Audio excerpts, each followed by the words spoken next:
from the College by the Lake, Coeur d'Alene, Idaho. Local, regional, national, and international guests discussing the issues and topics affecting the way you live are on Forum, the North Idaho College Public Forum, with your host and moderator, political scientist Tony Stewart.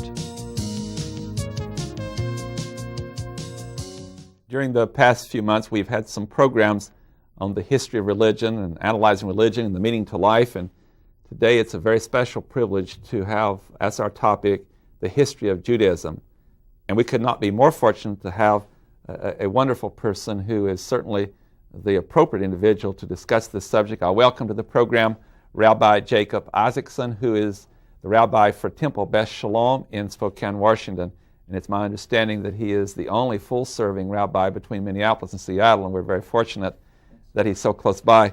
Rabbi Isaacson, I've known you for some time and have enjoyed a number of events at the temple. It's a wonderful place to go, and thank you for being with us today. My pleasure. And as always, I'm so pleased to have our regular panelist, Janelle Burke, who is an attorney in the state of Idaho, and we shall ask Janelle to commence today's question on the topic, the history of Judaism. It's a great pleasure to have you here today, and I know this information that you have to share with us is going to be very interesting to many of our viewers. What is Judaism? How do you define Judaism? Well, Janelle, I would say that the best umbrella term to use to describe Judaism is Judaism as a way of life, a way in which we Jews live our everyday life from the moment we wake up in the morning till the time we go to bed at night, from the moment we're born to the moment we die. And it's a way of life that incorporates a faith system, a culture, a sense of peoplehood, a sense of nationhood, and all of that together then produces Judaism as a way of life. Who are the members of Judaism? Well, a Jew would be, based on Jewish law, someone who is either born to a Jewish mother or someone who makes a free will decision to convert to Judaism at some point in their lifetime. And how might one come to know about Judaism to convert? It certainly wouldn't be from missionaries. Judaism does not have a missionary program.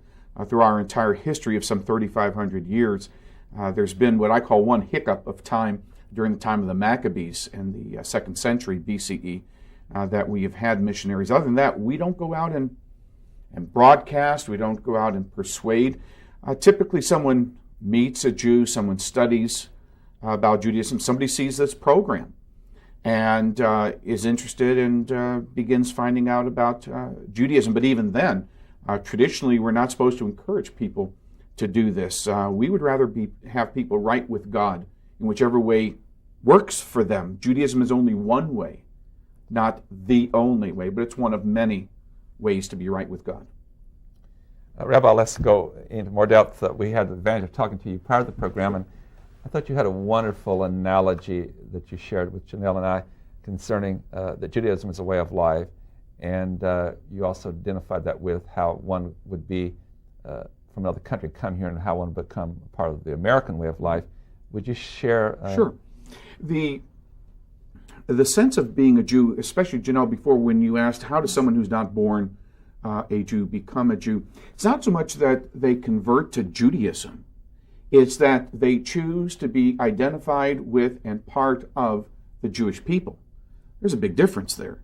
And that's the analogy that I make also with American citizenship. In the United States, one is a citizen of our country either by being born on American territory or born to an American citizen, or someone who comes here from another country can choose to formally become part of the American people and go through what is called naturalization. Well, that's an exact analogy of what happens in Judaism. Someone can live here in America for 30 years and feel very American, talk very well, look as American as anybody, but unless they make that commitment to America and to the American people in front of a federal judge through a naturalization process, they're not American, and they don't have the benefits nor the responsibilities of an American citizen. And that's the exact same process that we have in Judaism. if one is born of a Jewish mother or makes a free will conversion to Judaism, they enjoy all the privileges and have all the responsibilities of being a part of the Jewish people. But to convert to the Jewish people, one has to want to be a part of our people, just as those who are naturalized, I'm a naturalized American citizen, chose to be part of the American people. And that also from there comes our sense of closeness, of community, our sense of family. It isn't just a bunch of individuals who've come together. This is a concept of a peoplehood that has been united at one point in a land, but certainly united by a sense of peoplehood, by a common faith, a common culture, down through the ages, certainly over the last 2,000 years. And that all comes from the sense of belonging to a large family. Let's go into somewhat more depth about such terms as peoplehood. Again, as I visited, as I indicated at the beginning of the program, the temple and your community, I've been so impressed with the commitment, the understanding, the sharing that takes place. And also you invite non-members. In fact, as we're taking this program, you're about to have your annual wonderful program in which you share with the larger community. And I guess I'm also getting into some of the tenets of Judaism. Share some more with us about how the totality of Judaism affects an individual or a family in the fabric of your life. As I was mentioning before, the effect that Judaism should have on my life should be pervasive. It should affect every part of my life. If it's my way of life, then it isn't just something I do when I'm in the synagogue. It's not just something I do because I'm sitting here wearing a kippah and I'm playing the part of a rabbi.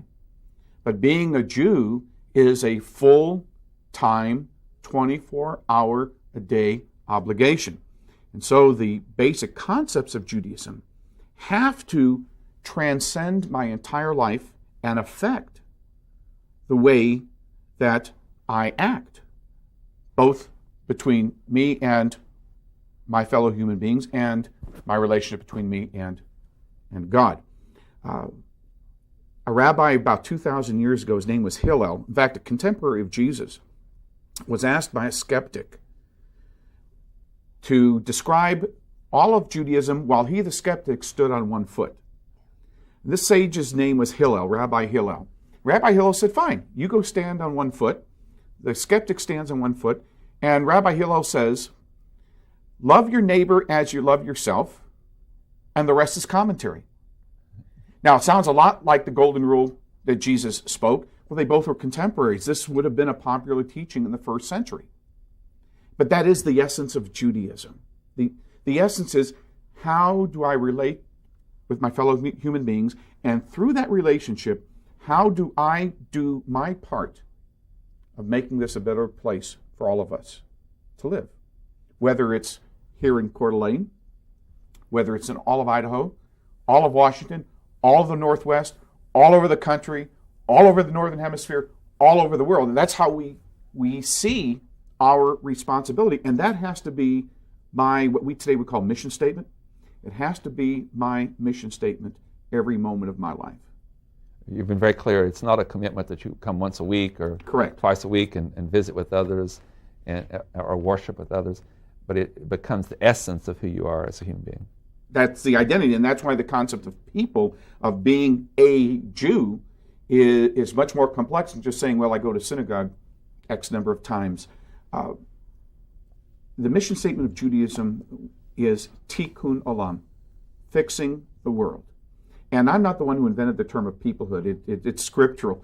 God refers to the people of Israel as mamlechet kohanim v'goy kadosh, a kingdom of priests and a holy people. And a holy people. Holy just meaning different, not better than, different. And our job in life, and has been throughout history, is to join all of those of good faith to come together and work for the betterment of the world. So everything I do has to be geared towards that. And we at Temple Beth Shalom talk a lot. How do I know that I'm meeting that mission statement? especially since I'm supposed to be doing it every day. And we talk about when we go to bed at night, and I put my head on the pillow, and just as I'm floating off into sleep, I should ask myself one question, and ask myself this question every night. And the question is, did I make a difference today? Now, that doesn't mean that I find the cure for cancer today. It means that I call someone who is troubled. Did I hug my wife and tell her that I loved her today? If I can answer yes, then I have fulfilled my mission as a Jew today. I've done a little bit towards making this a better place. If I answer no, then I don't deserve the title of Jew today, and I better figure out tomorrow how to do it better. One more comment, and I'll go back to Janelle. It comes through loud and clear that it's not a matter of espousing or speaking to a faith, but it is the essence of living that Correct. On a daily basis. Absolutely. Absolutely. It is a way of life every day. Janelle Burke.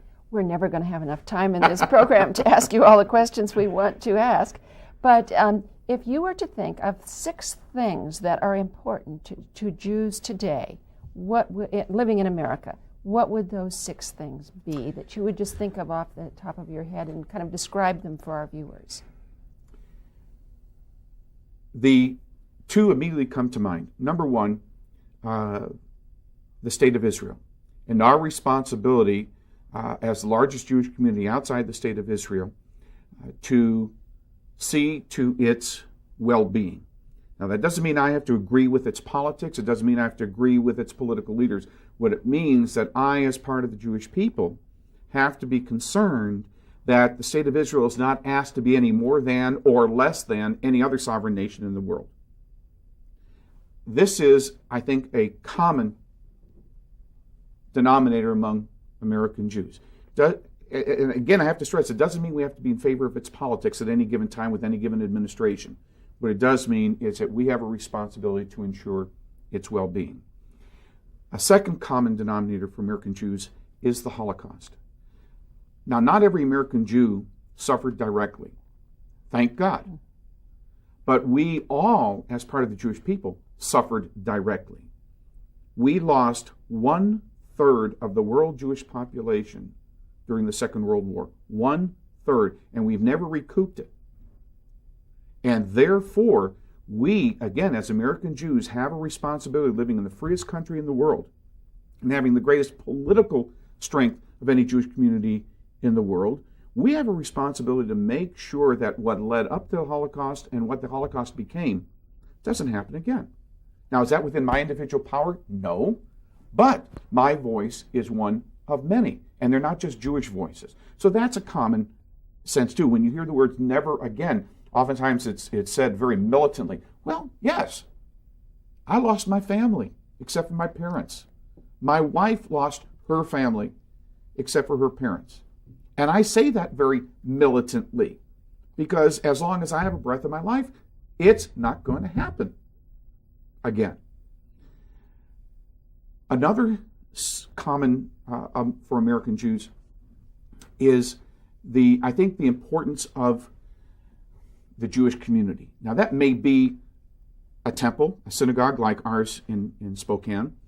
It may be a Jewish community center, which we don't have in Spokane, but Seattle, Portland, Salt Lake City. It may be the idea of a coming together as a Jewish community, as we do when we have the annual Holocaust memorialization and observance. A lot of people who are not members of the temple come because they identify with that. So the sense of Jewish community identity is very important for American Jews. I think gastronomical Judaism is important. How can you say lox and bagels and cream cheese? Very important. Matzo balls, very important. Wearing a skull cap, I don't know, certainly not every American Jew does, but every American Jew would recognize it and know that if they saw someone wearing it, that was what we would call a landsman, a fellow Jew. And we probably go right up and say hello. And that very short story, I was in Salt Lake City once, first time I ever was in Salt Lake City, and we were looking for the synagogue, and we saw somebody walking down the street with a kippah. Of course, I flew out of the car, embraced the guy, and said, I was from Texas at the time, I'm a Jew from Texas, you must be from Salt Lake City because he looked like he wasn't a tourist. And they said, where's the synagogue? Well, he was a Mormon. We were on the same block as the temple. He had just come off the summer on a kibbutz in Israel, and the skull cap he was wearing was a gift from the kibbutz to him when he left. But I, as an American Jew, that's a common denominator. I know what that skull cap was, and I assumed incorrectly, but I assumed he was a Jew. But he also knew where the synagogue was, so he told me where there was. So these are some of the sense of commonality, some very serious, some superficial, but then again, our life is both lived on the surface and very deeply. Another thing that I would like to share with our viewers is the work within Judaism with youth and the young women and young men, and the training, the process, and the special events that are recognized by the whole community. Would you share that with us, please? I think every faith community has a rite of passage where a member takes on adult responsibilities. In Judaism, that's called a bar mitzvah, son of the commandment for a boy, a bat mitzvah for a girl. And that happens at the age of 13. And our law, at the age of 13, a boy or girl becomes an adult in the eyes of the Jewish people. They have all the responsibilities. They are entitled to all the privileges. Now, it's safe to say that we in Judaism don't have a whole network of TV stations, radio stations around the country that some other religions do, and so we can't depend on our kids learning a lot of what they need to know as Jews by osmosis. If we don't teach them, they're not going to learn. And so our preparation program for this rite of passage is very intense. In our synagogue, it's about 5 years of study, of preparation, of being part of the synagogue, being part of the Jewish community. And when their special Sabbath comes where they make this rite of passage, they lead the whole Sabbath worship for the congregation. They read from Scripture. They have mastered all of the skills, or most of the skills, that they will need as adult Jews in America. And that's our responsibility, to prepare the next generation of American Jews, because nobody else is going to do it. That's our responsibility. And we think we do a pretty good job. Oh, you do. And because that you do it, and you're in this age group, and you do it with such responsibility, make one other comment concerning this. I sense from all of that also in teaching both rights and responsibilities that you are really escalating the maturity process that by doing this kind of thing, and of course there are people in society that have no affiliation with any community that we would describe as religion. Doesn't it affect maturity and moving faster into certain responsibilities we're giving, and also affects the educational system as they move on. They're more likely to seek, both in high school and college, a real commitment there as they do in the work that you do with them. Many times visitors at a bar or bat mitzvah at the temple will come to me after worship services and say they wish that either in their faith community or in the school system or something, there was some kind of program that did foster the sense of ownership, the sense of responsibility, the sense of maturity that our teenagers have to have in order to embrace this kind of a program. And I agree with them. It would be nice for us. And for instance, the Israeli army mandatory service at 18. You don't go to college. And there are people who've said we ought to do something like that here. I don't think it's ever going to happen. But the idea that while the youngsters are young, put them in a responsible environment, give them the responsibility, let them run with it, and they'll be better adults for it. We are taping this in March, and we just had our festival of Purim based on the story of Esther in the Bible. And unfortunately, I had to be out of town. It didn't bother me in the slightest. I didn't hesitate for a moment. I immediately contacted our teenagers, our youth group, and said, here's the worship service I'd like you to do. This was for the whole congregation. A couple hundred people present for this worship service. Read the scroll. Well, we had an adult who read it, but the teenagers assisted. And they ran the whole service. And it was completely in great hands. What a wonderful thing for them to know that this is something they can do. That's a lesson they take with them throughout all of life. Of course. Janelle Burke. Tony just asked you about the bar mitzvah, the bat mitzvah. There are other customs as well, or other significant festivals in your church year that you have. Can you describe some of those for our viewing audience? The bar and bat mitzvah are really life cycle events. And as marriage would be. Correct. Marriage, and in fact, the Catholic Church has the same sense, and they're called the sacraments. For every sacrament, we have a life cycle event. I think the question you're asking, though, is in terms of the annual cycle. Our cycle begins in the fall. We follow a lunar calendar. The Jewish calendar is a lunar calendar, so it sometimes looks like Jewish holy days are jumping around on the calendar, but they're not. They're always on the same day of the lunar calendar. It's just when you superimpose our secular calendar on it that it looks like it's jumping around. Our year begins with Rosh Hashanah, the Jewish New Year, which isn't a rah-rah fireworks and noisemaker type holiday like our January 1st is. It's a time of great introspection. It's a day of repentance. It's a day when we take account of our soul. In fact, it's called Heshbon HaNefesh, Soul Accounting 101. Where's my soul been this past year? What have I done with it? Sort of like our April 15th is our financial accounting tax day. Well, for us, Rosh Hashanah is our soul accounting day. And 10 days later, then we have our great holy day of Yom Kippur, the Day of Atonement, where we fast, a literal fast, NPO, no water, no food, no nothing, from sundown to sundown. And we spend this entire 24-hour period in the synagogue confronting God and assessing our last year and trying to see how can we do this better. Immediately after that, the mood changes completely, and in conjunction with the harvest moon, we have our festival of Sukkot. It's referred in English by tabernacles. And it's a harvest festival. It's a lot of fun. It's joyous. It's wonderful. Then we have Hanukkah in the middle of the winter, an 8-day celebration. I've talked about the Maccabees before.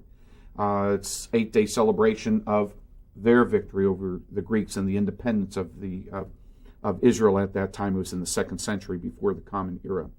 We then move to Purim, which we've just had the celebration of Esther, another time when the Jewish people were endangered in Persia. Then Passover comes, which is always around the same time as Easter, the observance of our redemption from Egyptian slavery, and more importantly for us as Jews, it's the birth of the Jewish people. The Exodus from Egypt is the beginning of our history as a people. Before we were just a family and a bunch of tribes and clans. The Exodus marks our beginning as the Jewish people. And then 7 weeks later, we have the Feast of Pentecost, it's called in English, Shavuot, where we commemorate the giving of the 10 Commandments on Mount Sinai. And then comes the summer, and we're back. Now, I've left out some of the other festivals, but that's pretty much the religious year for the Jewish family. And these days are celebrated as much at home as they are at the synagogue. Again, the emphasis on family and community. So it isn't all just worship services at the synagogue. There are many, many very meaningful and beautiful rituals that are performed at home. I want to get into a question that we're doing on this whole series, and of course you've really addressed this in many ways, and this program is just a delight to do. You articulate so well Judaism. You're a great spokesperson. We, all of us in life, and some from the religious perspective, some from philosophical perspective, we always deal with the question, I guess it's kind of a three-part question, where we come from, what we're doing here, and what we're going to do, or what do we do that helps us create a better world. I'll put it another way. What is the meaning of life for us? What can we do to... I loved your statement about each evening, or each night, saying, have I affected life today? But I'm going all over the ballpark, but I just would love for you to share from the Judaism point of view, how does it make a difference in meaning? It's a fair question, because I said before that Judaism teaches that the righteous of all nations will inherit heaven, which is a euphemistic way of saying Judaism isn't the only way to know God. There are many ways. Now, Judaism is different in numerous ways. Again, not better than, different than. And we know that much of Christianity puts an emphasis on life being the preparation for the next life, which is that's the major part of what life is about, it's getting ready for the next life. Judaism sees it differently. Again, who's right and who's wrong doesn't matter. No one's come back to tell us. The emphasis in Judaism, however, is life is all there is. This is where it's at. When I die, there's no tomorrow. For me. For humankind, yes, but not for me. And therefore, Judaism teaches, live each day as if it were your last, because you never know when the Lord your God will call you home. And consequently, this idea of tikkun olam, this fixing the world, becomes very immediate. It isn't, well, I'll get around to it, when I retire. Well, I don't know when that's going to be. And that's why Judaism teaches, live each day as if it were your last. The emphasis is on what I am doing here. The rabbis teach the dead don't pray. Now that sounds very cold. It is very cold. And I've taken it way out of context. But the reason I quote it here is because it's one of the ways in which the rabbis say, when we're dead, we're dead. And we can't then say, well, now I'm going to do tikkun olam. Now I'm going to work for the fixing of the world. It doesn't work that way. So I have to use every minute. Even though I'm a rabbi, I'm a husband, I'm a teacher, I'm a role model. First and foremost, I'm a Jew who has to do tikkun olam. And I have to do it today, not tomorrow. Very clearly said. We thank you. Janelle, we have about 2 minutes. Oh. Well, we just have a very short time, Sure. so tell us, how does one become a rabbi? One becomes a rabbi by first going to university, has an undergraduate degree. Then one goes to a seminary. I went to a seminary in New York, which is like a graduate school.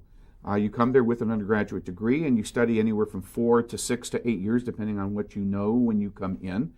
And when we're finished in my seminary, laying on of hands, which started back with Moses putting his hands on Aaron. And according to our tradition, that's something that followed all the way through the rabbi who put his hands on my head, and I'm ordained as a rabbi. And then I choose to work in synagogues, and they choose to have me as their rabbi. On that note, we have to bring the program to conclusion. On behalf of Janelle Burke and our staff, Rabbi Jacob Isaacson, we thank you so much from Temple Beth Shalom in Spokane. It's been one of our great programs, and 30 minutes is not very long, but I tell you, we got a lot done in 30 minutes, and I appreciate how precise you were and how informative it is to our viewers of what is the history of Judaism. We thank you very much. Ladies and gentlemen, I know you've enjoyed this program as much as we have enjoyed bringing it to you, and I would like to invite you to be with us again next week when we'll be moving to yet another subject. One of the exciting things about this program is that we have a great variety to bring to you, and we appreciate your response, which is very positive. Until next week, please have a good week. I am Tony Stewart.